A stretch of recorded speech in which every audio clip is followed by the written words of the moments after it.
నెల్లూరు జిల్లా ఏఎస్పేట మండలంలో క్షుద్ర పూజల కలకలం స్థానికులను ఉలిక్కి పడేలా చేసింది. గండువారిపల్లి గ్రామంలో గత వారం రోజులుగా క్షుద్ర పూజలు చేస్తున్నారంటూ స్థానికులు పోలీసులకు సమాచారం అందించారు. ఘటనా స్థలానికి చేరుకున్న పోలీసులు ఇంటి యజమాని రజియా బేగం, షాజహాన్ దంపతులతో పాటు పూజ నిర్వహించేందుకు వచ్చిన ముగ్గురు వ్యక్తులను అదుపులోకి తీసుకున్న పోలీసులు విచారణ చేపడుతున్నారు.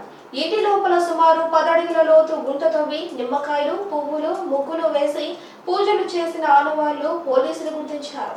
మరోవైపు క్షుద్ర పూజలు నిర్వహించిన ఇంటి పక్కనే ప్రభుత్వ పాఠశాల ఆవరణలో నిమ్మకాయలు ఉండటంతో పాఠశాల లోపలకు వెళ్లకుండా విద్యార్థులు, ఉపాధ్యాయులు భయంతో బయటే ఉండిపోయారు. నెల్లూరు జిల్లా ఏఎస్పేట మండలంలో క్షుద్ర పూజల కలకలం స్థానికులను ఉలిక్కి పడేలా చేసింది. గండువారిపల్లి గ్రామంలో గత వారం రోజులుగా క్షుద్ర పూజలు చేస్తున్నారంటూ స్థానికులు పోలీసులకు సమాచారం అందించారు. ఘటనా స్థలానికి చేరుకున్న పోలీసులు ఇంటి యజమాని రజియా బేగం, షాజహాన్ దంపతులతో పాటు పూజ నిర్వహించేందుకు వచ్చిన ముగ్గురు వ్యక్తులను అదుపులోకి తీసుకున్న పోలీసులు విచారణ చేపడుతున్నారు.